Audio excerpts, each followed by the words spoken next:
make sure I do before the next meeting. I assume that they've assigned it to somebody by this point, you know.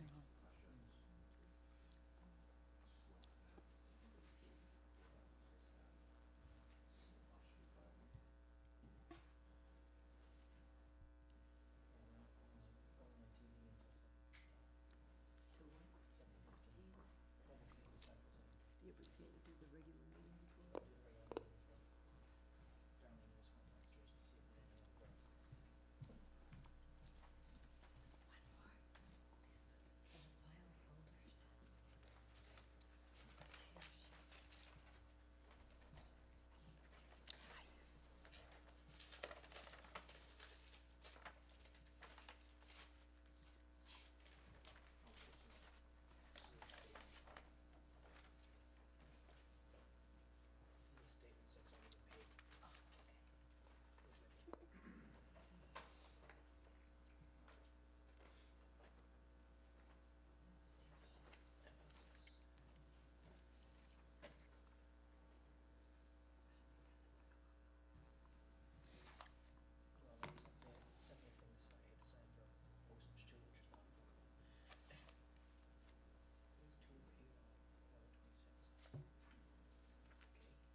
File folders. Call a meeting to order. First order of business is approval of the minutes from the last meeting, on the 18th of December. Are there any corrections, additions, or omissions? Assume everyone's had a chance to take a look at it.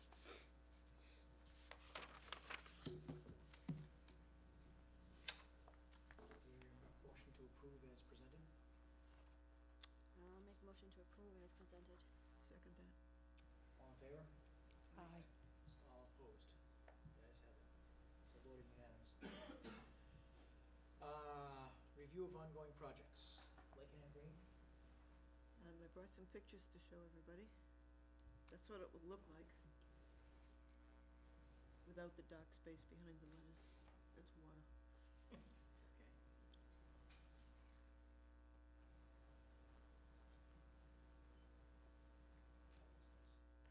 Oh, very nice.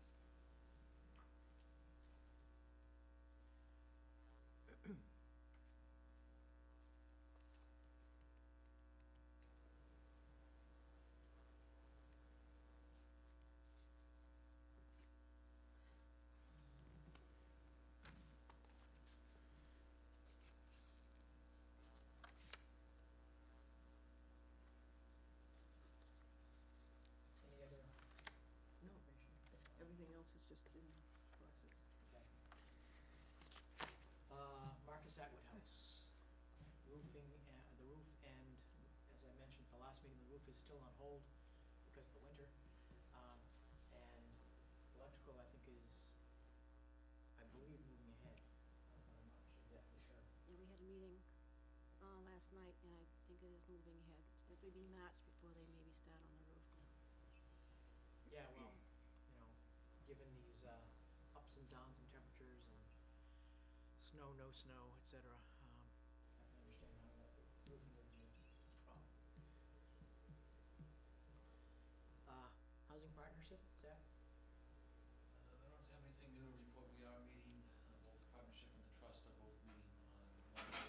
We have several items on the agenda, so I should have some additional information, some updates to report at the next CPC meeting. But at this point, there hasn't been any changes since our last meeting. Okay, and at the last meeting, you mentioned that we were basically looking for appropriate properties. Actively seeking properties, and not to repeat myself, but the housing market has come back very strong, and it's difficult to find a property that's suitable. I guess that's good news. Yes, absolutely.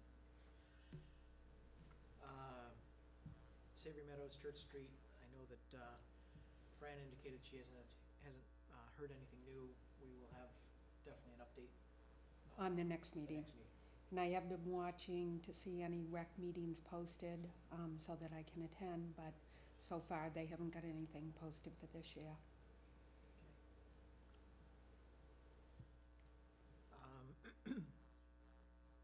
All right, so, in terms of bills, we've taken care of all the bills that exist. We've got another one that was just signed tonight, which appears to have fallen through the cracks, so we'll, get that in there. All of our vendors need to know that the town hall process is not a highly, expeditable process. I understand it goes to, the bills get handled on Wednesdays, then they go from apparently quite a circuitous route from the town accountant's office to the selectman's office. Then they go to the selectman, then they have to go from there to the town treasurer, who then cuts checks. Usually it takes from the Wednesday that it's been processed, it sounds like almost 2 weeks before it gets addressed. We've had vendors in the past who seem to think that the town can turn on a dime and pay like that, but they don't. So, we need to, as I've said in the past, we need to make sure vendors understand that if they've turned in a bill to the town, even though they might want payment yesterday, payment will be coming. It just may not be as quick as one would want. And those are almost the exact words from the assistant to the town accountant.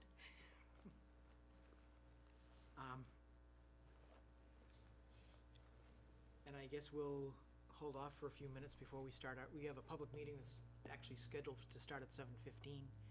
So we'll hold off before we do that, because we're apparently going live tonight. So live is good. And does anybody know how to get in touch with Lynn? I do. Lynn's not here. Lynn isn't here. Can I have those pictures back? Yep. I need Lynn. Jack didn't see it. Thank you. I wonder if I should send her a text. Should I Do you have her cell? I do. I just call her. See if she's on her way. That shading is water. When they Can I have- drilled the holes, they had to put water in it. The I'm thinking lettuce I'm gonna not be on it right now because the 10, epoxy 15 minutes has most. to be a certain community temperature. garden. Okay. And we haven't had the temperature, but they It's did put the Darlene. letters in and took pictures so they could see what it looks like. Good, The stone is all good. down. I was just checking up to see if you were going to be coming to the meeting this evening. Oh, no, I think it came out pretty good. Yeah, it no, looks beautiful. that was, Ed Fuller is gonna be designing the that rest there of it. was, Oh, good. it wasn't necessary more of a garden type for thing any with probably more questions. bricks. Oh, dear. Beautiful. Should be nice when it's all done. No, All right, well, we can present her, I'm not kidding. I'm, we no. can, Three we can Oh. present her project. applications? Oh. Okay, I'll get more. Oh, no, that there were no questions that we needed to have you to bring to the meeting. Thanks. We can present her project. Bob said that, he can present, Mariana have or her to fun. present for Lynn. Yeah. Bob, Bob said that he could present for you. Tasty? I wouldn't either. It's okay. Oh, I know. I know. I'm sorry that there was a misunderstanding. I thought that, yeah, I'm sorry. I'm sorry.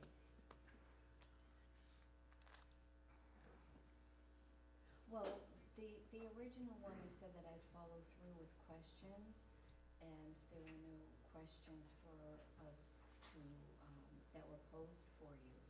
So that is, I'll flip things around then.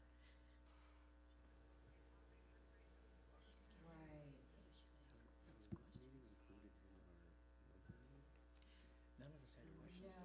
but the but we were still going to have, the, various I don't know what the rules are. applicants come to present. So, Talking about January. it's in 5 minutes.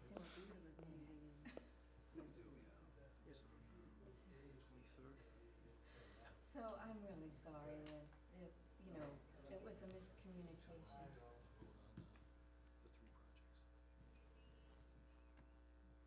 Oh, of course we can, but Bob said that he could present. I mean, I'm gonna leave that up to you. If she wants to come, I'll put her on last. Yes, yes, we're in the selectman's office, and Sarah is here, and, CJ for the Crystal Garden. So you can go last. We can put you last, and so there'll be ample time for you. Absolutely. Yeah? She didn't know she was supposed to. Mm-hmm. Yeah, Mhm. We sent her an email and said we don't have any questions, and she interpreted it. Well, we do have a screen, she doesn't have to show up. so. Bob, should she bring her PowerPoint presentation? Is it easy enough for her to hook up from her laptop? Can she use, Steve's here. Yes, Steve yeah, can, Steve said yes, Steve said yes, so. She's the treasurer, she's mine. Okay. Okay. she can bring it on a stick? I'm really, really sorry She can of the miscommunication. bring it on a stick, memory stick. Can you put it on a memory stick? Your PowerPoint? She has it on a memory stick. Okay, wonderful. Okay, Lynn, take care. Okay, bye. Do you remember when we had no questions? She interpreted that as, you don't have to show. Yes. So, that's, No, she didn't think she had to come when he's. This looks like more community garden people. Excellent. should I do a sign-in sheet? Dylan,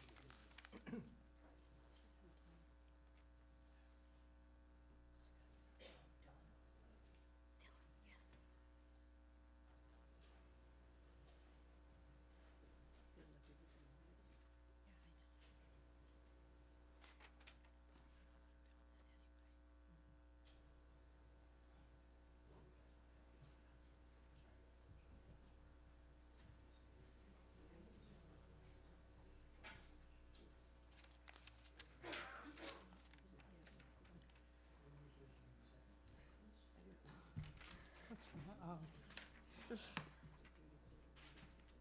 It's starting to stiffen up because of the evening, I guess. Oh,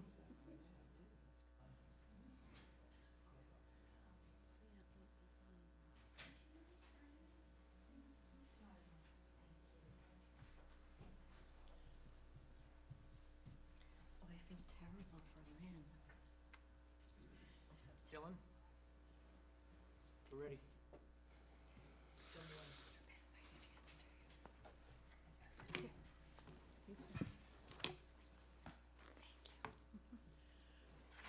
Good evening. This is the Carver Community Preservation Committee public meeting to discuss the proposals that have been presented to us for 2014, actually FY 2015. I'd first like to start by introducing the members of the committee. We have Zach Swain, who's representing the Housing Partnership. We have Jason Pecorelli, who's representing Historic District. We have Jan Tracy, who's an at-large member. We have Judy Ward, who's a member representing the Conservation Commission. We have Fran Mello to my far left, who is an at-large member also. And our secretary, who we couldn't do without, Darlene Whittemore. And I'm Bob Bentley, the chair of the committee. Just so you know, we're out looking for a member from the Recreation Committee to be a member of the CPC, and we are also have an open position for an at-large member of the CPC. I just thought I'd start off the meeting by stating to the public that in November 15th, 2013, the disbursement from the State Department of Revenue was made, and the town of Carver received a pretty significant match. In the past, it's been going down, it seems like every year, because there's been less and less revenues into the Registry of Deeds, which is what dictates the amount of money coming into the Community Preservation Committee or Community Preservation Funds. In 2012, there was legislation passed that changed the law pretty significantly. It allowed for recreation projects to be handled, which were actually rehabilitation, which weren't allowed in the past. So rehabilitation is now allowed, and it changed the funding formula for the Community Preservation Committee. Basically, they took if there was up to $25 million in surplus funds in the state budget, they were able to take that and put it directly into the Community Preservation Trust Fund. As a result, all of the towns were in the past receiving about 27% match, and that was on a statewide basis on a basically a 1 to 2% of the community preservation revenues. But because of the change in the law, and since Carver adopted a 3% surcharge, the actual distribution this year to Carver was 98.6%. So we received $98.60 for every dollar. I mean, excuse me, not for every $100 we put in, we received $98.60 back from the state. So it was a phenomenal increase in our returns. It's the only reason why we're there is because it was a 3%, because Carver chose to be at 3% in the beginning, and we kept ourselves at 3%. If we were down at 1%, we would have received a mere 46%. So we really, really made out well by keeping ourselves at 3% and by getting this match. This is actually I mentioned that wrong. The other non-3% communities have received an average of 50% for the past period of years. So we really made out well, and as a result, we have monies in the Community Preservation Fund to be able to do things that we think are really of benefit to the community. So with that said, I will start moving into the projects. We have 4 projects in front of us tonight. This public meeting is specifically to help explain to the public what it is that the projects are, and gives us a chance and anyone in the audience a chance to ask questions of the proponent as to what the plans are if it's not totally clear to them. So the very first project is a project that's really non-debatable, but I bring it up every year just because it's important that everyone knows that the coal property we put it in under a bond, and the bonded indebtedness for the coal property this year is estimated to be $113,080. It's one that we bring up on town meeting floor every year, although I've been told over and over again that if the town decided to not vote for it on town meeting floor, Department of Revenue would take the money anyway. So you can do what you want, but DOR is still going to get it. So that's an important one that just keeps coming up year after year. I believe we have 4 more years on that, maybe 5 on that to pay off, and then we're done with paying off the coal property bond.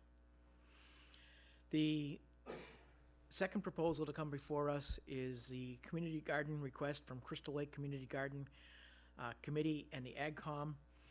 The monies that were requested for that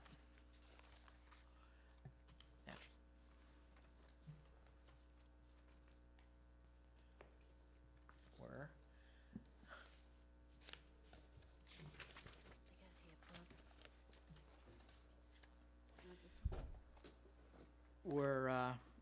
$14,000 out of a total of $28,000.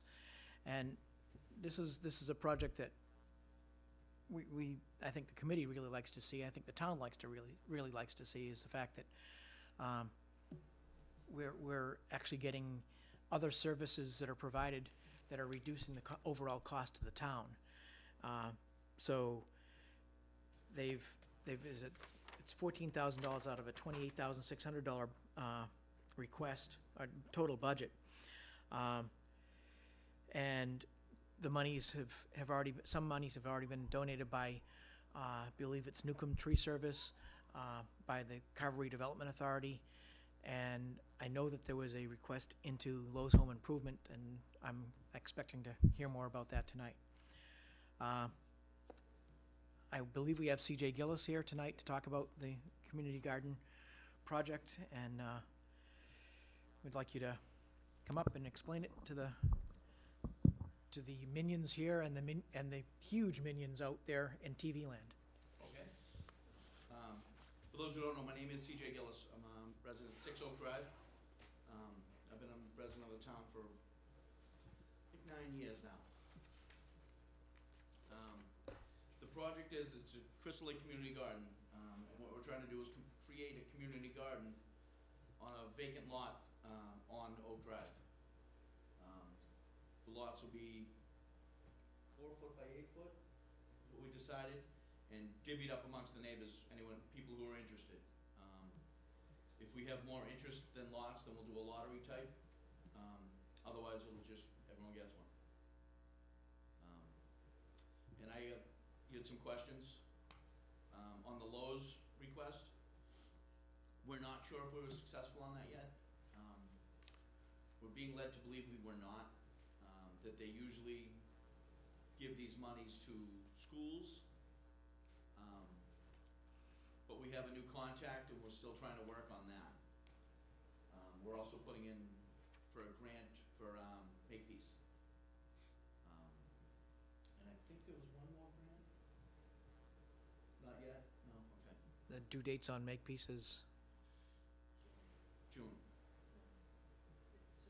yeah, I think it's before that. It's within, I think it's by February, And- it's early this year. Okay. We had missed it last year because the date had been moved up from May to a date earlier.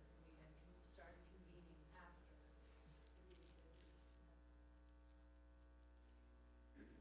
necessary. I would definitely encourage you going to Makepeace. I think that, my feeling is they could easily see this sort of a project as being exactly what, in the purview of what they want to see done. Right. And I will say, we also got a donation from Signs by Design. They donated a sign for us, the sign you see in the picture, the future home in the Crystal Lake Community Garden.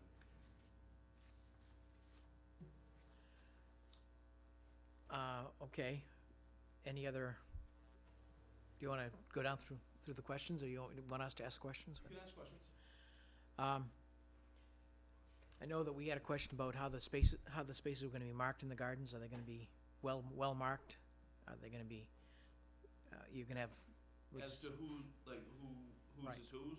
Right. I think we'd just number them, and that person would hold have their number, and that's their lot. How about parking? The way we have it planned right now, there would be parking for, I think, about 6 cars. In front, parallel parking on the front of the property. But we really don't anticipate too many cars, because we're expecting people to just walk down. It's a fairly small neighborhood, and people do walk around. So I guess that brings us to another question. What happens if you get applicants from outside of the Crystal Lake area? We've touched on that briefly.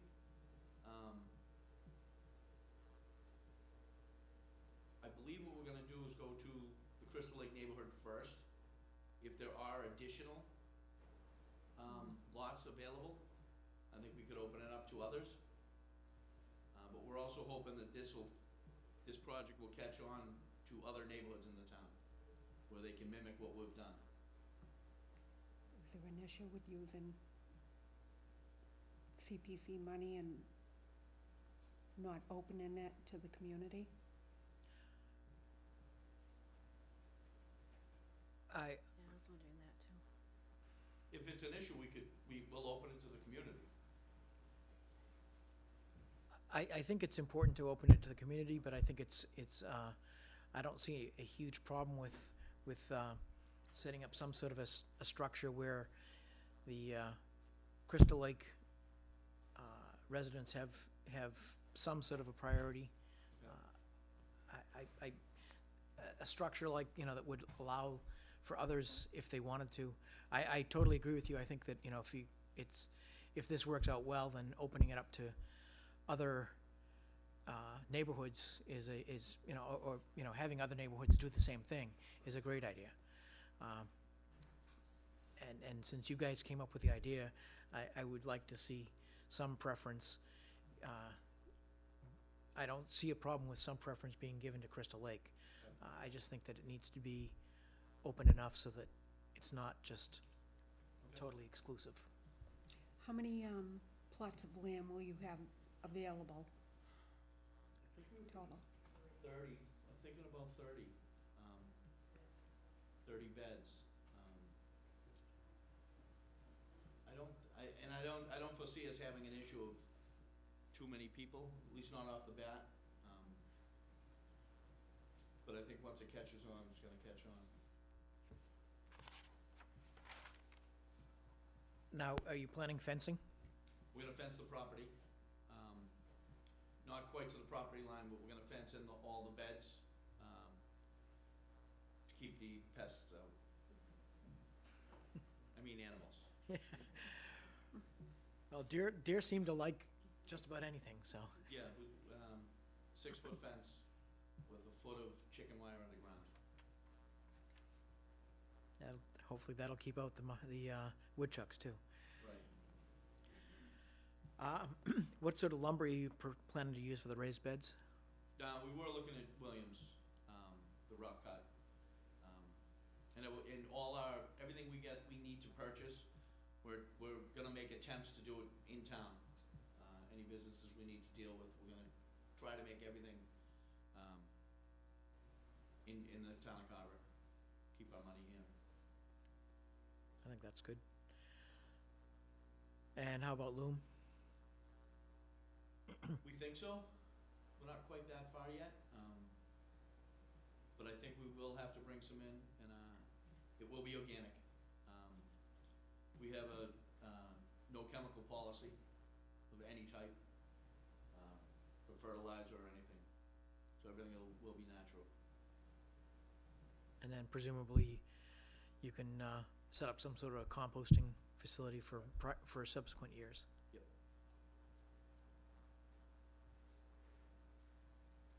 Other questions? Yeah, I'm curious if you were allotted, if you were awarded a lot, would you have to reapply every year for it? Or would you have it for a number of years and then have to reapply, or?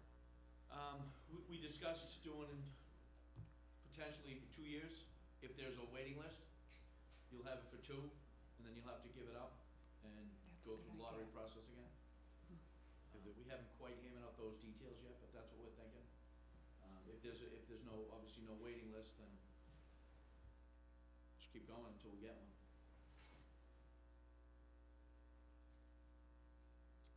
Do you think about maybe having a spot where it's gonna have for perennials, like strawberries or asparagus or something, or is it all just gonna have to be annuals? Haven't got that far into it. But we are doing some plantings around the outside of the fence to beautify and appease the abutters. Have you had any negative comments from the abutters? No. Are they involved in the process? I've talked to them. They're not really involved in the process, except for myself. I live directly across the street from this. But I try to keep them informed. I talked to them about clearing the lots and explain what we were doing. And everyone seemed to be okay. So they're all right. Okay. Now, if it did go through, when would be the soonest when you'd be able to apply for a lot? Would it be this season or We're following hoping to season? plant this spring. This spring? Yeah. Money's permitting, we're hoping. Now, who would you have to speak with about applying? Would you just come to the town hall, or would you go to, find somebody in Crystal Lake, or We post our meetings, we do meetings, twice a month. here at the town hall? Yep, at town hall. They're posted, anyone can come, open to the public. What's the group called? The Crystal Lake Community Garden, so we're a subcommittee of the Ag Commission. Okay. Contact us and we'll let you know. We're gonna, do a letter soon to the whole neighborhood to make sure we get every house. We're gonna actually hand deliver to each neighbor. Mm-hmm. So that if it's a renter, it doesn't go to the homeowner as opposed to the renter. Because they're the ones we're trying to attract. And if you're gonna do anything this spring, you realize that, any monies from the CPC would not be available until July 1st, Correct. when after town meeting votes on it. Yep. CPC we advise town meeting, Right. but it's town meeting that makes the final decision. Any other questions? No, when's your next meeting? 15th? Next week? The 15th at 7:30. Next week? Yes. Zach, any questions? All set. Great, thank you very much. Excellent. Thank you. We're gonna be acting on, all of these, requests at our next meeting, which is January 23rd. Thank you. Thank you.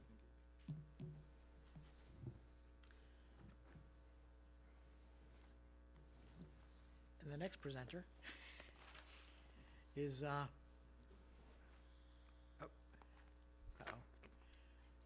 We're working on some technical difficulties. I can present it. I think I've given you folks, all the paperwork. For Right. some reason, it's not coming up on the presentation here.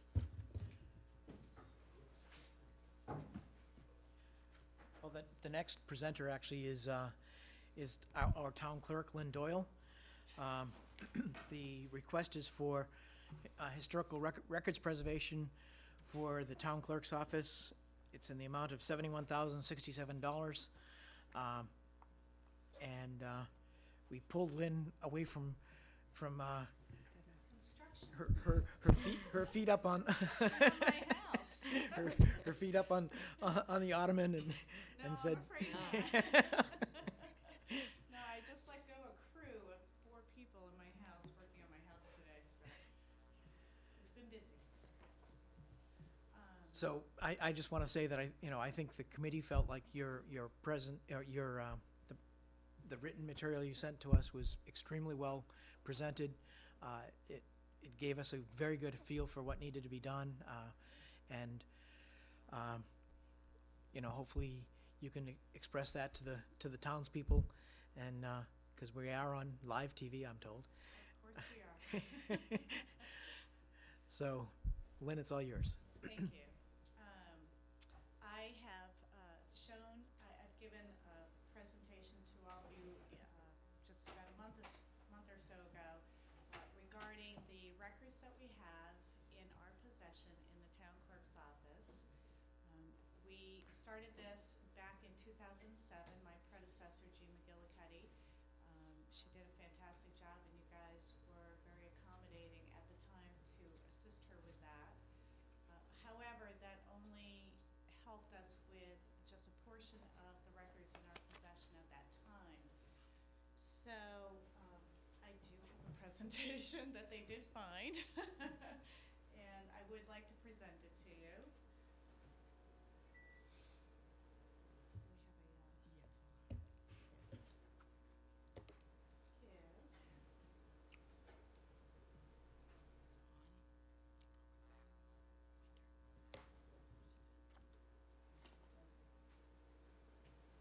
Here. So it's not, oh, there it is. Okay, so records preservation.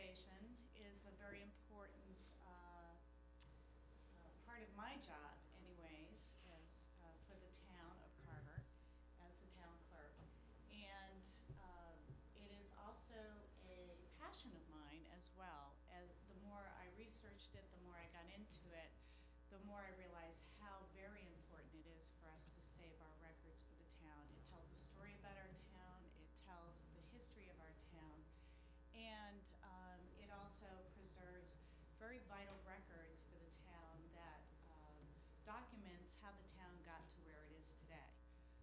So if you can oblige me on this is my first PowerPoint presentation, so. So the people involved in this that are very important is myself and other department heads as well, because we have a lot of their records in our possession. The Community Preservation Committee, of course, plays a very big part of this.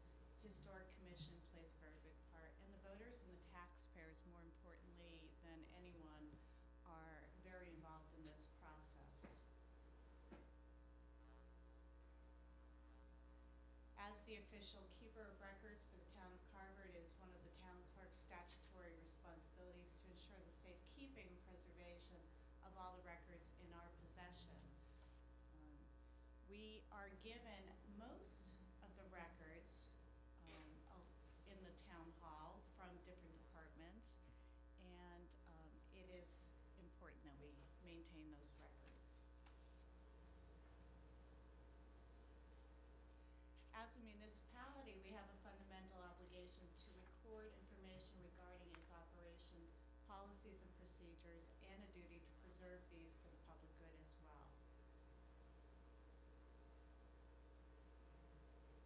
It's the law. Massachusetts General Law, Chapter 66, Section 9 states we are required to preserve and maintain our town records. And it's not just the law. As a lot of us know, it tells a story about where we came from and where we're going and how we got to where we are today.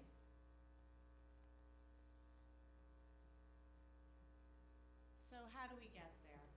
We need to identify the records that need to be preserved. We take photographs of the records as evidence, which I have provided some of those to the committee. Solicit companies that have expertise in preservation of records, which is very difficult to do because it's a very specialized field. So there's a lot of people who maintain that they can preserve the records, but they don't always preserve them in the way that we need to have them preserved. Review the estimates carefully, complete the application for the CPC, and appear in front of the CPC as well, and take the article to town meeting once the CPC approves the project. So identifying the records can be somewhat difficult, but as you can see by this example up here, anything that is damaged by tape, staples, that sort of thing, we need to correct. And also, records dating between 1850 and 1993 were made with wood pulp paper, which is highly acidic and prone to deterioration. So we need to protect those documents. Papers prior to 1850 are more stable, but the inks used at that time contained sulfuric acid and fade quickly. Records with tape or glue, damaged papers, so on, and permanent records are required by law to maintain. While I'm on the subject, I'll tell you a quick story about dirty rag paper. One of the things I learned through this process is we have some documents that are in light blue paper, and I couldn't understand why some of the older documents were in light blue paper. And apparently, when the ragmen went through the town looking for rags to make paper from, there became a big demand, and they stopped washing the rags before they made the paper. So it became dirty rag paper, which is the blue paper that we now have today in our possession. So it was kind of an interesting story that I heard, but thought I'd pass it on to all of you. Preservation companies, as I said, are very difficult to come by. You can travel across country to come across some of them. It depends on how far you feel comfortable sending your documentation. You know, if you want to send your vital records across country in a truck and see, you know, how safely it gets there and how well it's preserved, and then sent back to us, that's a decision you have to make. I personally wouldn't feel that comfortable doing that. I think something a little more locally, and the closest we could find was Vermont, to be honest with you, is something I feel more comfortable with.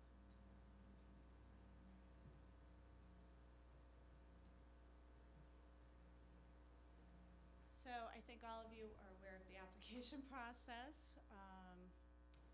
It, you know, took a little bit of work, identifying the records and then coming up with a proposal for the CPC and getting the estimates from different people. And that's all part of the important process that we go through.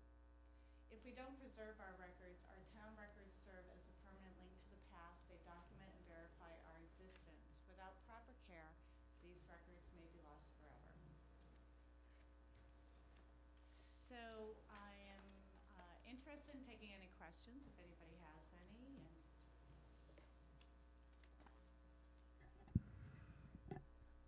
Well, thank you. I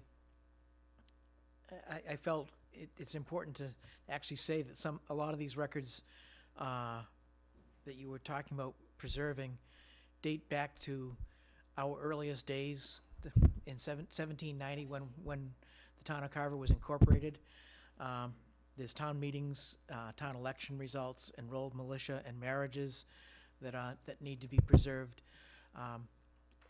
We started the process with Jean McGillicuddy, and if anyone hasn't been down to the town clerk's office, the rolling file cabinets and the way things are filed right now is so much better from everything I've seen and everything I've been told than what they were in the past. And I think your desire is to keep on that process, and from what I think I heard, we are basically, by doing this, we're almost bringing ourselves up to date in terms of records preservation. That's correct. And that's critical. I mean, it's just, you know, to think that there's records dating back to 1790 that are just in boxes. And as you explained to us, you pulled out a box from the attic and you know, we're amazed to read, you know, something that, you know, from the early 1800s and things like that. I think it's critical that we preserve these records and keep them for future generations. I did discover boxes of warrants, which are important for us to look back on our past, to see what we had voted on, to accept different things in our town. And they were folded up in yellowing envelopes, disintegrating, tied up in string like my grandmother used to do. You know, she'd tie different letters together with yarn or string, and I just thought it was kind of, it was cute. You know, it was a fond memory, but not very good for our vital records. Are there any other questions from the committee? Any other comments? Mr. Dewhurst? I was just wondering, in addition to the physical records, will you be able to get a scan of the records as well? So I was going to explain that part of the cost of the process is to not only have the physical records preserved, but to also have them put on microfiche, because that is an acceptable media by the state. Right now, nothing else is acceptable. You can't put it on disk, you can't have it on different software products, because you don't know if in 10 years from now we're going to be able to read from that media or not. So, because it could be an antiquated software. So microfilm is one of the only accepted medias of the state at this point in time. So that does include a copy on microfilm. The other thing that we considered was to have easier access in our office, because we don't have a microfilm reader, which would be a very large expense for our town, but we could always rent one in the event of an emergency, and that's why we thought it was good to have a backup of it. But was to have it on disc just for our access, our quick access for when people call up looking for, you know, genealogy or so forth. We could have that as quick access. So that, the cost does include all of that. Okay. And I should hasten to add that for those who think that this constitutes all the records that need to be preserved in town, that's not the case. There are a lot of other records, and I have actually had some discussions with the assessor's office about preserving records in their office also. So we haven't gotten there yet, but I know that that's under discussion. Any other questions? I will add too, if you don't mind, the records that we're preserving, the state doesn't even have a copy of these. There are some vital records that we have that the state does have a copy of, so you'll have, you know, birth records, death records, marriage records, all of the state, but they only go back so far. So these are records that no one has any copy of. So if we don't preserve them, then they will eventually disappear. Great. Thank you very much. You're welcome. Thank you. And as I mentioned before, the CPC will be actually discussing this and voting on it at the January 23rd meeting. And the next proponent or proposal to come before us is from the Carver Municipal Playground Committee. It's for Center Carver Playground upgrade, and the request is for $54,146.76. And Sarah Hewins is here as the chair of the Municipal Playground Committee to make a presentation.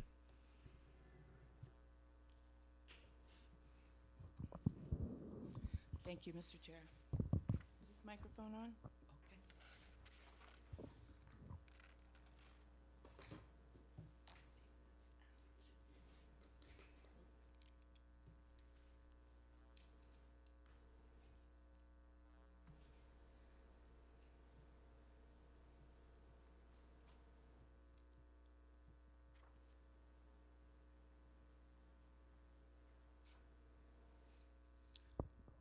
She hopes she will make a presentation.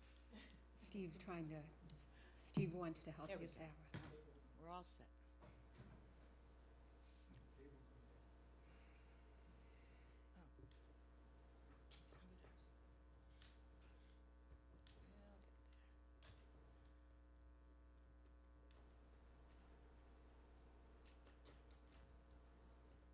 Here we are. Okay.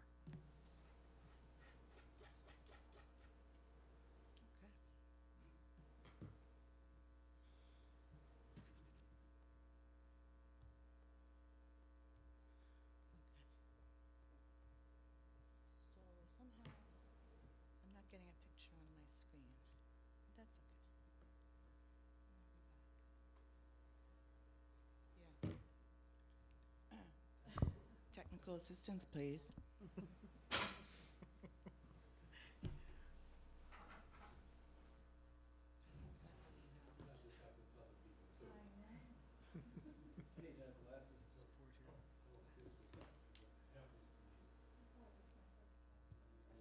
Why'd the screen go blank?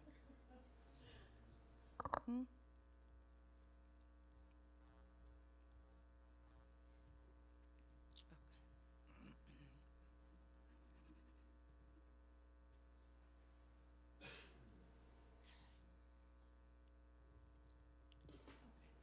Thank you, Mr. Chair and Committee. Sorry to keep you waiting. Hopefully this will work. I'm here tonight on behalf of the Municipal Playground Committee and also as the conservation agent. We do have an obligation to write an open space and recreation plan every 5 years, and we're hoping this project will meet with your approval. Since the state passed the new laws regarding the Community Preservation Act, we're really, really happy that we can even bring this to you. Before, recreation projects that came to the Community Preservation Committee could only be on land that was purchased with CPA money. And of course, this playground was not, because we didn't have CPA back when it was purchased. So, okay, let's turn this on. There we go. So, in the Community Preservation Committee's application, you start by asking us what the goals are of the project. And our main goal actually is to keep the playground, Americans with Disability Act, accessible, and continue to, and allow it to keep being used for the great passive recreation activity that it is, and that I think the town truly enjoys. It meets 2 criteria of the Community Preservation Committee's application. One is an open space requirement. This is a form of open space, and it also provides, for those who didn't know, some sort of wellhead protection area, because the playground is within a wellhead protection zone, or part of it is within a wellhead protection zone for the municipal well that feeds the town hall complex, the Meadowbrook Way, the library, fire station, etc. And of course, it meets one of the recreation goals as well.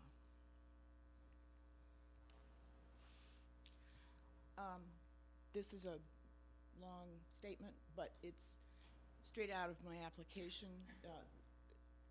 Apparently, according to National Parks and Recreation Association, we're sorely lacking in all kinds of what they call developed parkland. Now, in this application, I only am talking about playgrounds. We do have beaches, we do have other areas and ball fields, for example, that they would consider developed parkland as opposed to undeveloped open space or parkland like the coal property. But Carver actually only has 3 playgrounds in town, and of those 3, this one is located, this is an old site, the original site plan of the playground. This is located right next to the library, which you can't see, but it's here. This is Meadowbrook Way. There's a perimeter walking trail around the playground. The part that's outside of the fence is asphalt, and the part that goes through the woods is stone dust. This doesn't exist, so just never mind that part. The central playground, which we call the community playground, was built to be accessible in every way. Both the surfacing is accessible, the structures provide some accessible activities for the children, and even the benches and tables. We have a bench and a table that are also ADA accessible. Part of the application requires that we demonstrate that there's a community need for this project. If you look at our current open space and recreation plan, we asked a lot of questions of the population that was surveyed. It was a statistically representative sample of the population, so we have great confidence that the survey actually means something. We listed 26 types of recreational activities and told survey respondents to check as many as you do, as you're interested in. So of those 26, we were very pleased to find that the playground, whoops, sorry about that, came in, okay, how do I turn this on? There we go. Yeah, the playground came in second. 40% of the respondents, second only to walking, so the top 2 recreational activities apparently is, and it seems to be of all ages too, I might add. Apparently, parents and grandparents taking their kids there. So there's a clear enjoyment of this playground, and I do get from time to time people who visit the playground come and tell me when something's broken or something needs replacement. And these people come from mostly Carver, but also from other towns, I can assure you. So again, part of the goals and the community need here is to meet some of our open space and recreation plan goals, to ensure that the facilities remain accessible, and then to improve access to the facilities. And you'll see later there are things like the gates, little things like that that just keep it from being a little bit accessible. This is an example of the surfacing. That piece of concrete shouldn't be visible. These posts, if you see the little marking on them, that's how high up the surfacing should be. And again, this post should not be visible. The wood fiber, all playgrounds now are required to have ADA accessible surfacing of some kind. And we use what we like to think of as the best. It's a barkless mulch. It's of course very expensive because they kind of have you. But it's supposed to be 18 inches of mulch, because that will settle over time. And of course, if you know children, every time they play there, I'm sure a bunch of it goes home in their shoes and cuffs and pockets, and that's just normal wear and tear. The playground, which I'll go more into its history in a little while, is actually 13 years old, so but it's actually very hard to believe. It's in pretty good shape considering. This picture speaks for itself. This is not really a safety or accessibility issue. These are the 4 tot swings, and we got them so they had these little rubber sleeves. Oh, sorry about that. These little rubber sleeves on them. It's more of a comfort issue for little children. Hot and cold, it just makes it less of a, we put up with a lot when we were kids, and so, you know, we're trying to make it easier for ours. This is the only swing that has 1 sleeve left, so we're proposing to get new sleeves for the rest of them.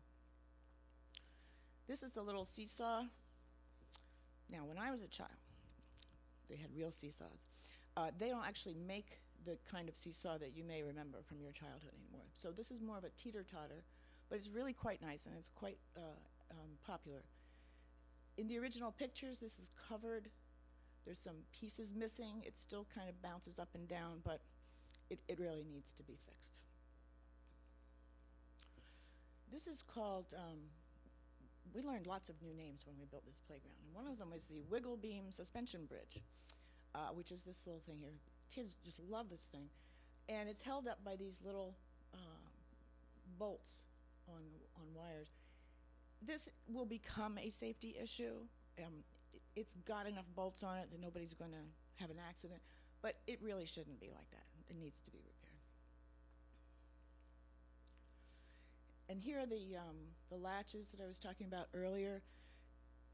This is the same picture. I mean, this is the same gate, sorry. This is a gate that goes out into the grassy area as well as the exercise equipment area for older kids or grown-ups. You can't actually get through that gate because the latches are broken. So the Buildings and Grounds Department, who does a fantastic job of maintaining this playground, has tied it shut so so the gate won't be open all the time, won't fall off its hinges. So in order to get to this area behind here, you have to go out the main gate, the double wide, which is here.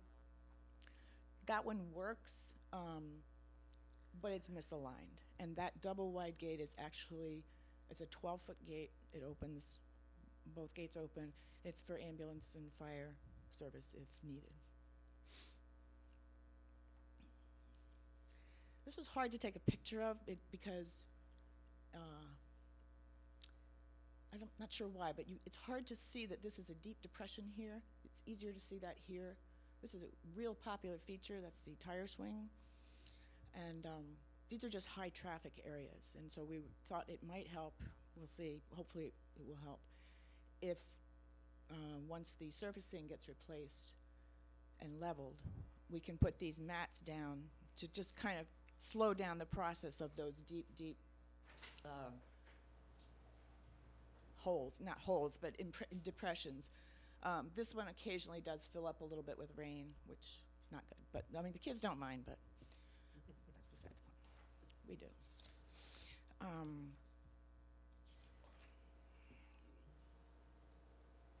This is another very popular feature. This is our double swish poly slide. It's recently been taken down. somehow or other met its demise. The Buildings and Grounds Department very kindly, and, oh, sorry, I keep doing that, I beg your pardon, installed this plywood here. It's tied on very securely. The kids can't fall out, but as you can see, the only thing that's left is the hood and the footing. And that's not good, and the kids miss it. It was a great slide, by the way.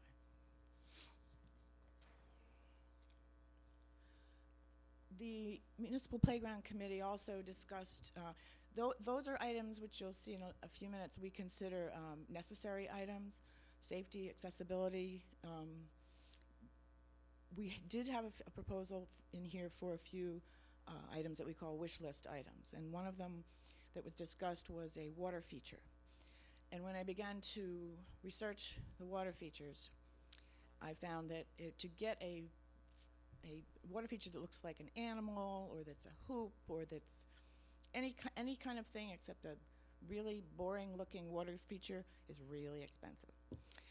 The other issue is that there's really no place to put it inside the perimeter fencing. It was also pointed out to me it might not be such a great idea to have it mixing with the surfacing, water surfacing, kind of a mess. So Jerry Farquharson, our Buildings and Grounds Superintendent / Facilities consultant, told us that there's a small grassy area here. We're going to need about a 20 by 20 foot space. There's exactly enough room to place a water feature there, and it does keep it separate from the mulch and from all the other activity that's going on inside there. This is the exact water feature we're thinking of getting. I think ours is going to be either yellow or green to go with the colors of our playground. It's a low flow, 2 gallon per minute feature, and I have consulted with Jerry on this as well, and also with Mike Woolham, who's our water operator for the municipal well out here behind the municipal complex. This will hook right into that municipal well water system. Because it's low flow, it won't be a drain on the system. We were all concerned about that.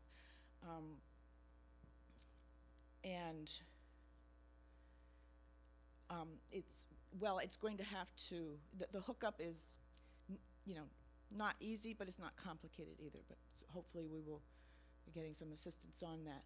It's operated with a manual push button as well. I don't know if you can see it down halfway down on the, right about here. That's about 3 feet up, and it flows for about 10 seconds. So the kids have to push it again. This is a water saving technique as well. And you really don't want something that's going to flow and flow when nobody's standing there, no one's playing in it. Our intent is to turn it on from Memorial Day through Labor Day only. This is another wish list item, are some spinners. Brief little discourse, when we built this playground and our children were small, I think I was the only mom who wanted a spinner. Everyone was very nervous about them, and so we didn't get a spinner the first time around. But now they all want spinners. And that's great. This one on the left is obviously, when we get to the pricing, you'll see is obviously more expensive. It's the pros are it holds more kids. That's quite a bunch of kids, and it looks like it'd hold about 2 more. And that encourages group activity, which we kind of like. But it is more expensive. The other downside for this one is there's maybe almost exactly enough space in the playground for it. When you install these structures close to one another, they require a certain amount of fall space. And I believe this one requires 19 feet on center. So you have to measure it to the tire swing, to the bench, to the slide, and it was just 19 feet. But it feels tight, plus the price. But we give you the top price. That's the highest one. We can always come down on that and go for this one, which apparently carries 2. There's obviously room.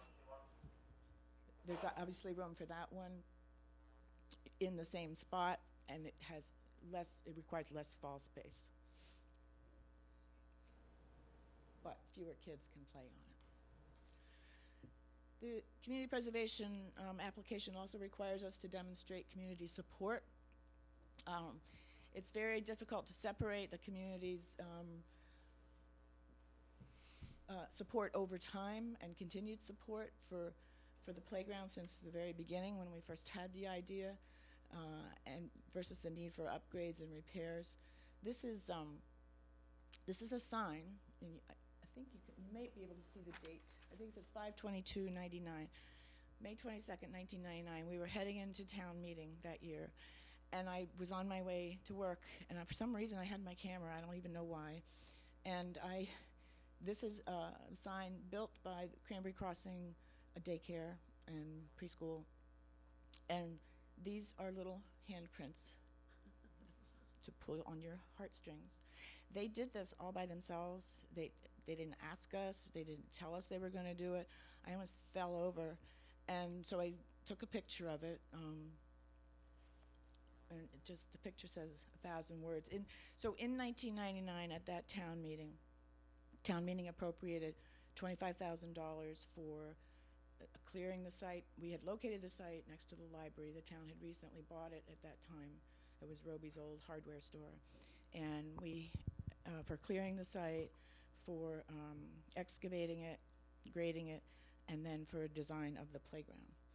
In the year 2000, the town appropriated the remaining $90,000 to buy the structures. Oops. Here we go. It was also interesting that we drummed up a lot of support from businesses as well as local families, residents, to buy things that we actually hadn't thought of, trash cans, benches, things like that. In one case, the sandbox here was purchased actually in a collaborative purchase by all the town's preschools and the Trudeau family. And the sand was donated by Slocum Gibbs Cranberry Company, which continues actually to donate the sand to the playground.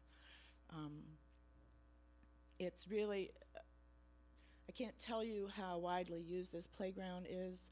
I see children out there in the winter. I see them yelling because they have to go home at night and they can't stay. And one of the interesting things that I like to point out is these toys are not necessarily brought by these kids. There are toys in the playground all the time. And people bring their toys and leave them there, and no one steals them. I think it's the only playground I know where that happens. I could be wrong, but I think that speaks a lot to the community nature of this playground. There's the sign that shows the sandbox sponsors and the Slocum Gibbs Cranberry Company. These signs clearly also need replacement, so they're in here as well. So in the fall of 2000, the equipment arrived, and we had a lot of help, Buildings and Grounds, DPW, MCI Plymouth inmates, and volunteers, not just from our committee, that's us, me, if you can believe it. And these are the inmates. We were not allowed to take pictures of their faces. They were incredibly hard workers, extremely helpful. I've been told by MCI that they can provide them to us again. We have to kind of do it on their schedule, but they can help us if we need help with installation and that sort of spreading the mulch. The mulch is really heavy, so there's a lot of help that we need. So it was completed in the late fall of 2000. As I said earlier, it's been 13 years. We all found it hard to believe. Most of what's needed here is just due to normal wear and tear and some repairs. That's kind of things that can be expected. So here's the list of items needed for safety and accessibility or just simply due to normal wear and tear.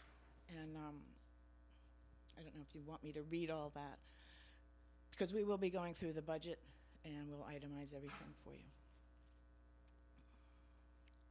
Wood fiber, rubber sleeves, the bolt, the slide, a grab bar for the slide, repair of the seesaw, rubber tiles, fence parts, and replacing signage. On our wish list, we have the 1 low flow, 2 gallons per minute water play feature that ties into the existing municipal well system. And this, we decided, would require a perimeter fence. when I did this, it also, I, for some reason, didn't think of this, but later on, at our next municipal playground committee meeting, my committee suggested that we get a bench, a backless bench, which is cheaper than a bench with a back, to place outside the water play features fence. So you'll have a 20 by 20 foot little enclosed area, the gate, kids will walk in, and the parents can sit on the bench and just keep an eye on them. So, but that isn't on this sheet, and I apologize. Oh, it is, backless bench. Why didn't somebody say so? Okay, so now we're required to get into the budget. We did do at least 3 quotes for every item. Some of them we did 4 because people didn't get back to us, or for example, one company didn't do fence repairs, but they would supply a new fence. So on this one, the wood fiber safety surfacing, we got 2 quotes because at the time we weren't sure whether we wanted 700 cubic yards or 900 cubic yards. 900 would probably do the whole playground area, and I think that's what we want to do. It doesn't make sense if you're going to do this just to do like half the playground. We had originally been thinking of doing only the kind of older kids part, from tire swing back to big kid swing, but the whole place needs it, so we've decided to go with the 900 cubic yards. New England surfacing came in the lowest, and by the way, on all of these slides from here on out, the cheapest is going to be highlighted in yellow.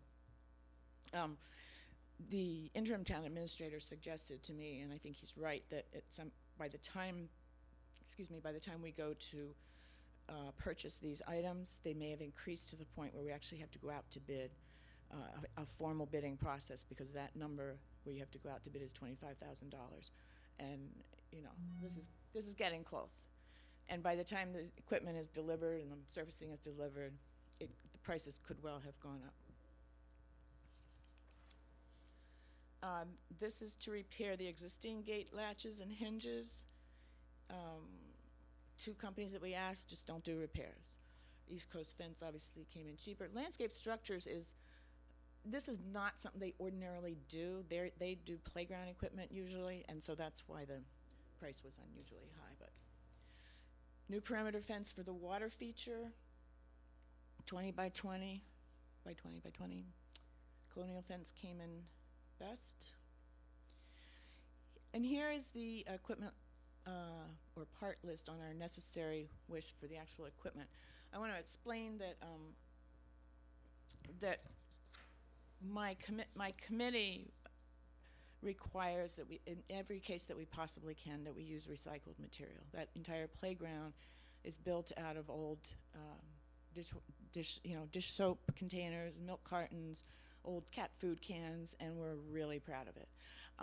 And so, because Landscape Structures is on the state's bid list for recycled materials, we don't need to go to bid these out. So these are all their prices, and we're sticking to it. Again, in this case, the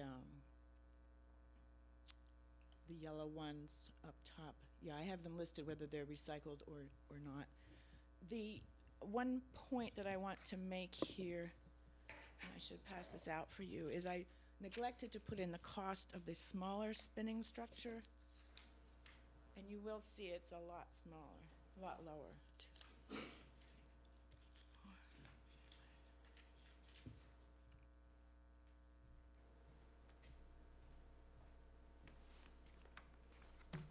Sarah, the smaller is a stand-up spinner? Excuse me? The smaller structure is a stand-up spinner? Yes, correct, and it looks like it can hold two kids kind of crouching on it. It is significantly less expensive. The Omni Spinner is the $6,600. The stand-up spinner is $1,515. But again, you have trade-offs with each one, and we're also not positively sure that the bigger spinner could even fit. If it does, and if the committee and the town meeting goes for it, we would be most grateful to be able to get that one. But the other one is fine as well. The water play structure, and I'm going to break these down for you in a minute. it looks like My Splash Pad is the lowest price, and on here, there it is, but that's not the case considering what our requirements were for this play structure. So I'm gonna go to that page next. So we broke it down by all kinds of categories for each company. And there were two main requirements that the committee had, and one was that it not be some sort of electrically activated button, and it couldn't stay on all the time, and it had to be a manual push button that only sprayed for a couple of minutes, because we don't want to waste water, we don't want to, and particularly, they don't want to have electricity anywhere near water. I actually was stunned to find out this company didn't make a manual push button one. They only made it so you had to have electricity. At any rate, so considering all of these criteria, they were all the same height. The cost, obviously this one is a lot lower. This one is lower than that one. You know, when you look at the cost, just the base cost. Manual push button, My Splash Pad was the only one that didn't have it. My Splash Pad again had a bollard. It had it not on the structure, but on a separate bollard, which didn't make any sense. You have to run over here, do the button, and then run back under the water, and by the time you get there, the water's probably stopped. So it just, a lot of their features just didn't make any sense. And of course, they were the only ones that required electricity. They also didn't respond to, they did tell me there would be a delivery cost, but they never got back to me about that delivery cost. One of the reasons your copies of my application is so thick is because I tried to include documentation in cases where I didn't have something on delivery. So I gave you emails that I had sent to these people, and they just wouldn't write back. So if you consider everything, they're all 2 gallons per minute, no response on delivery. This is cheap, but we don't know what the delivery is, has electricity. These guys, when they come with, when you add in their delivery cost, are more than landscape structures, so that's why they win. We were also kind of glad that they won, because we know their equipment, it's what's in the playground now, and we know it's good, and we know it lasts. So. The rest of the items are pretty simple. We need an auger to install the spinner and the water structure, so we're going to rent it. Taylor Rental won that one. Sonotubes, concrete footings. Looks like Home Depot's got it. One-stop shopping. This one made us happy. We were asking concrete companies how much they would give us. We need about 10 cubic yards for the platform around the water structure, and Cape Cod Ready Mix said they'd give it to us for free. Just tell us what day, as long as we would spread it. Now, we included an estimate that was given to me by Fuss & O'Neill, the town's engineering firm that a lot of departments use. They actually designed the playground originally 13 years ago. They told us, this is really simple, you're really probably not going to need us, but if something came up, let's say $5,000 tops, so we threw that in. That's probably not going to be necessary, because we have a good idea where everything's going to go. We know our fall zones. We already have the old plan. And the contingency factor, again, is due to the timing. It could be almost a year from now by the time this equipment is delivered. And price, who knows what the price of steel is going to be. So that's what, even if it is recycled. That's why we added a $5,000 contingency in there. So the total budget is projected to be $54,146.76.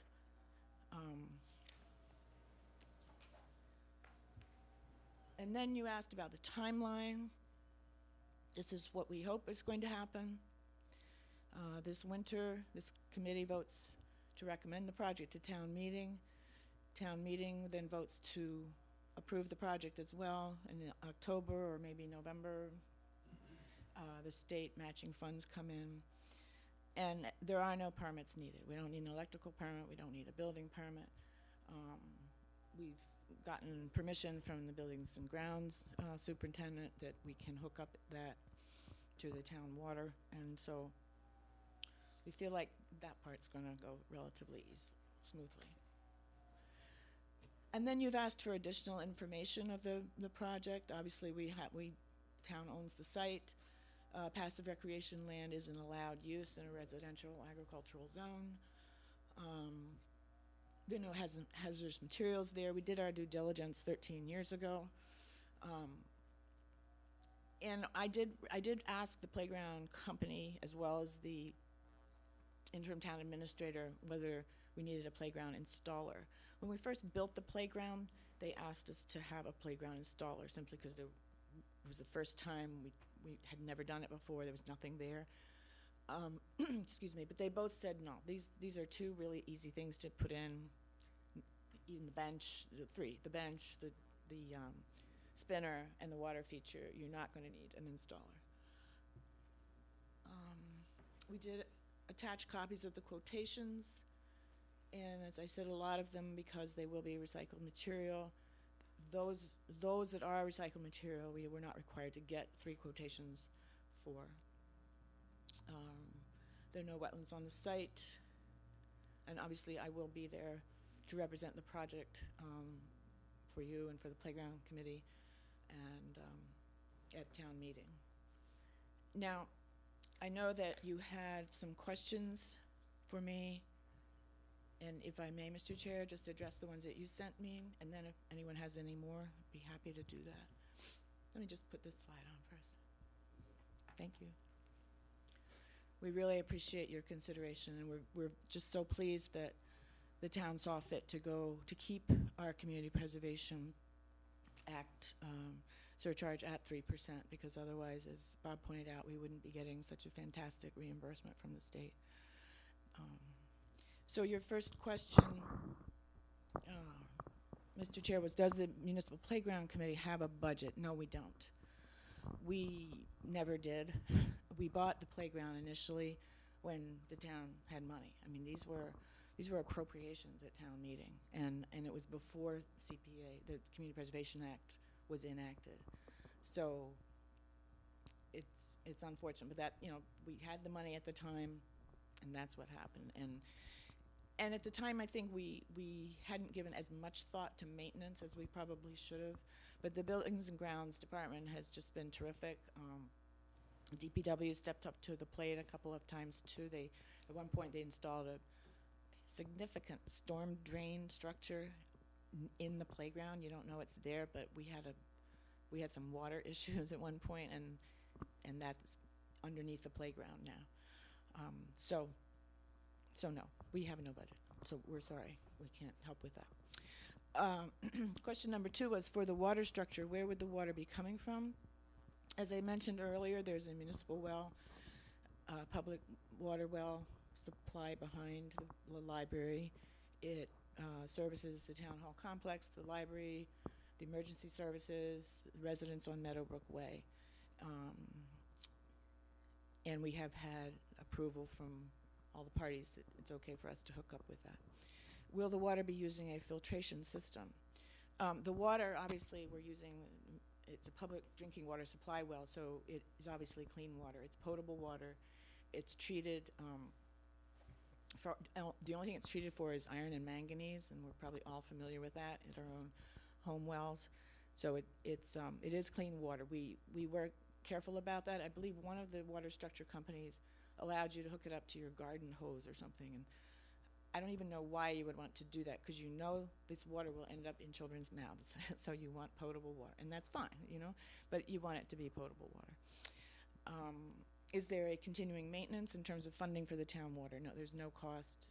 It's, it'll just be a pipe in the ground. I mean, maybe someday down the road, the pipe might, I don't think so. I think the answer is no.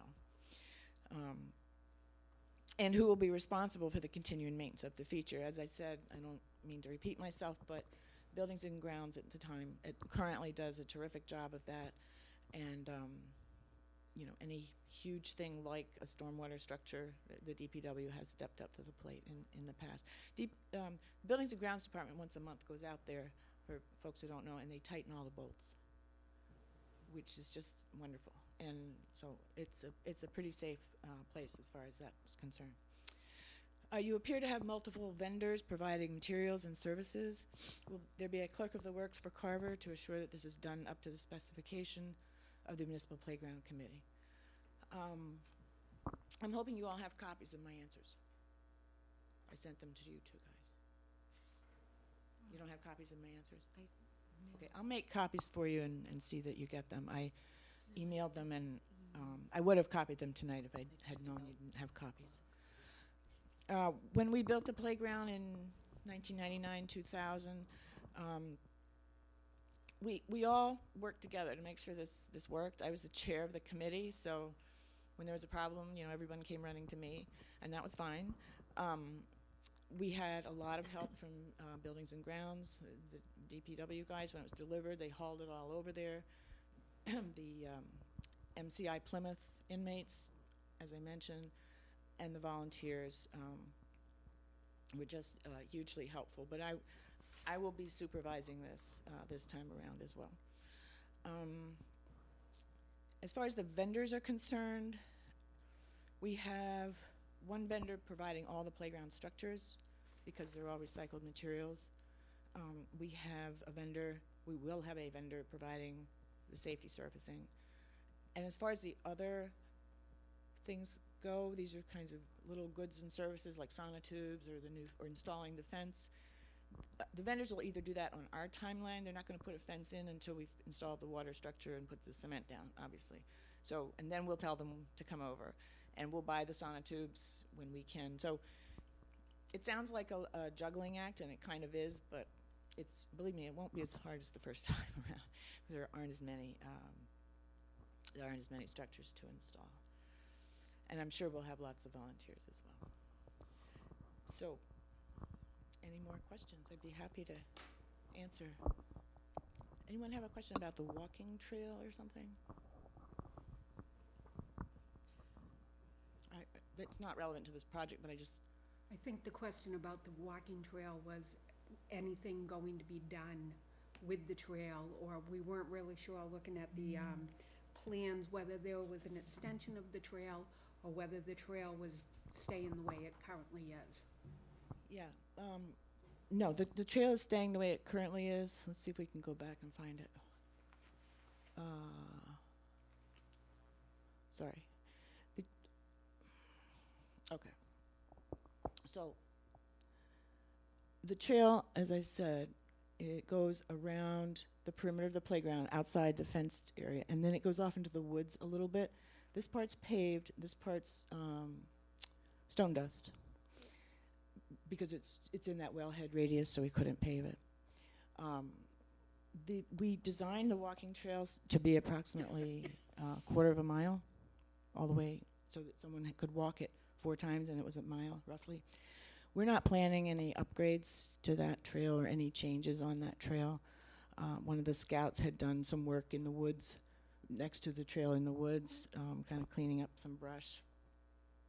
Unless there's something I don't know about, I think it's functioning pretty well. And we're not extending it. We designed it to be that roughly quarter of a mile because we know a lot of people like to watch their kids play and then take the stroller and, clock themselves or see how far they can walk.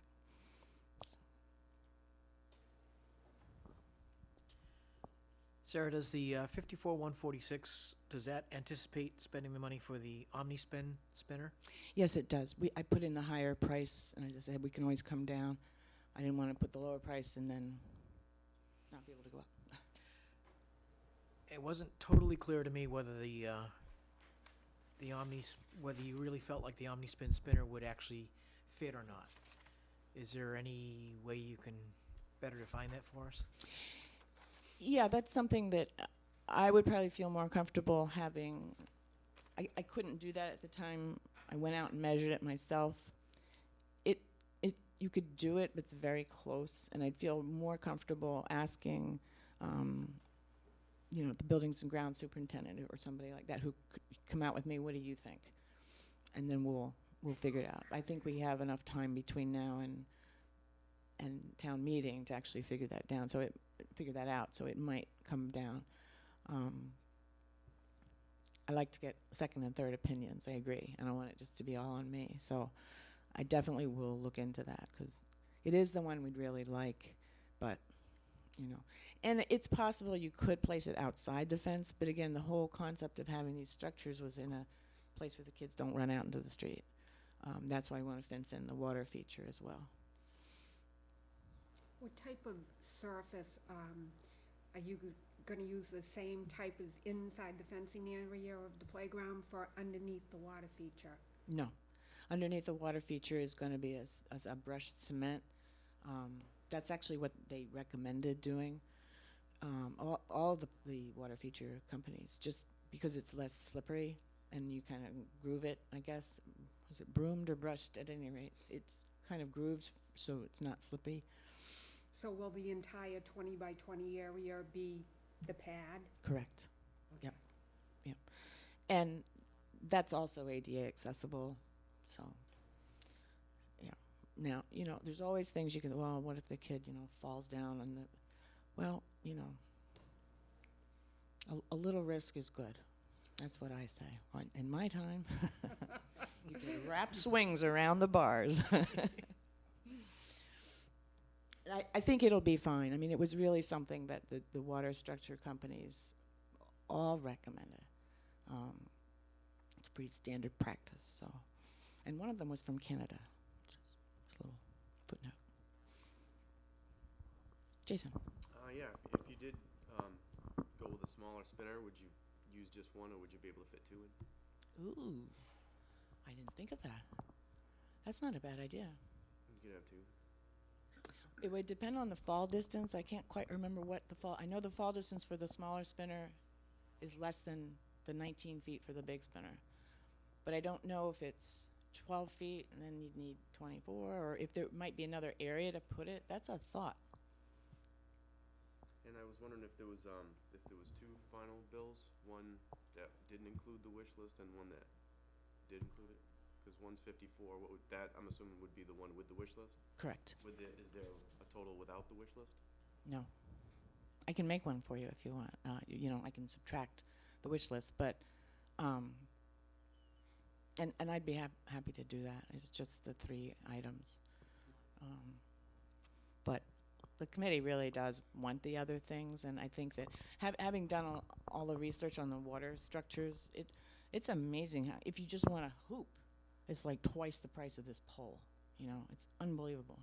And the animals, forget it. And they're really cute and everything, but so we really picked the cheapest thing we could find. And but I like that idea of the 2 smaller spinners. Yeah, I like that. So would it be possible for you to, we're going to try to be making our decision at our upcoming meeting at the end of the month. Could you put together a price without the wish list? We already have the one with the wish list. Mm-hmm. And determine if 2 smaller stand-up spinners would work. Yep. In terms of fall radius or whatever. Okay, I can do that, absolutely. I think that will help us make, some Sure. recommendations. Sure, I can do that for sure. Other questions?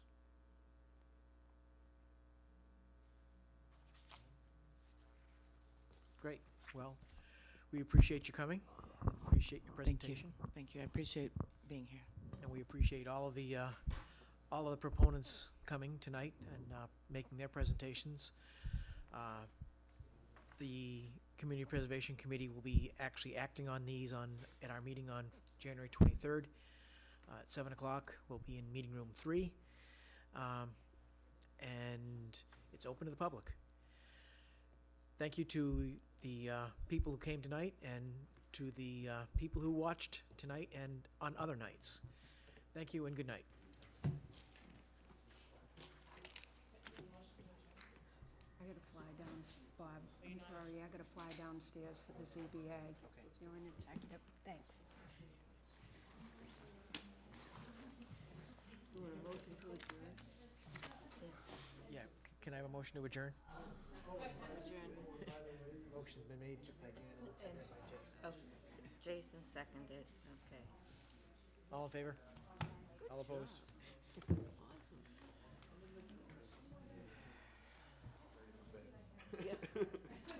At home, I got a message waiting for me on my machine, and it's this lady that I needed to talk to tonight. And she says, "Oh, well, call me on my cell phone." Well, she didn't leave me her cell phone number. Oh, did you have to talk to her tonight?